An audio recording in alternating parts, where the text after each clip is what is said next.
আধুনিক বিশ্বে সাম্রাজ্যবাদী শক্তির যে উত্থান লক্ষ্য করা গেছে, বিশেষ করে পশ্চিমা আমেরিকা জোট, তারা কিছুদিন আগে ভেনেজুয়েলার রাষ্ট্রপতি এবং তার স্ত্রীকে তারা উঠিয়ে নিয়ে যায়, সম্ভবত অ্যাসাসিনেট করতে পারে।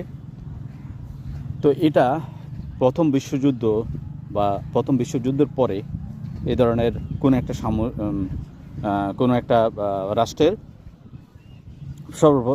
প্রধান ব্যক্তিকে তুলে নেওয়ার একটা নজির স্থাপন করলো। প্রথম বিশ্বযুদ্ধে অস্ট্রিয়ার সাবেক রাজাকে অ্যাসাসিনেট করা হলো এবং সেখান থেকেই মূলত প্রথম বিশ্বযুদ্ধটা শুরু।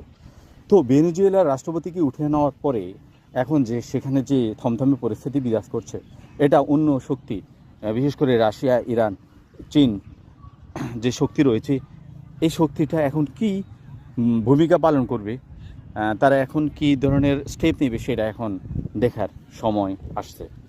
সো আমেরিকা মাদুরোকে ধরে নিয়ে গেল এবং সেখানে তাদের বন্দি সরকার হয়তো বসাবে। এই যে একটা এক্সাম্পল তৈরি হলো, এটা সাম্রাজ্যবাদী শক্তির একটা নতুন আস্ফালন বলে আমার কাছে মনে হচ্ছে। এবং এটা অনুসরণ করে যদি চীন তাইওয়ানের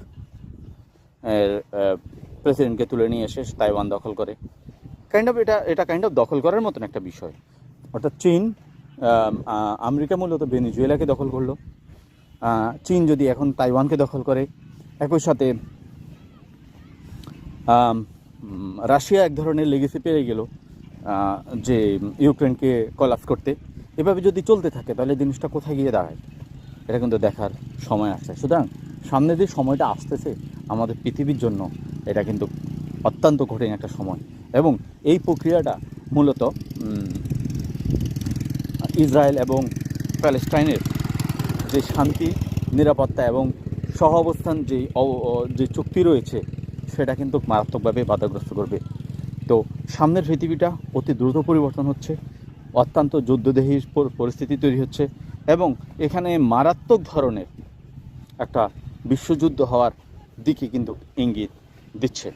তো যারা স্বাধীনতাকামী দেশ জাতি আছে, তাদের জন্য এটা আসলেই একটা বড় ধরনের থ্রেট হয়ে গেল।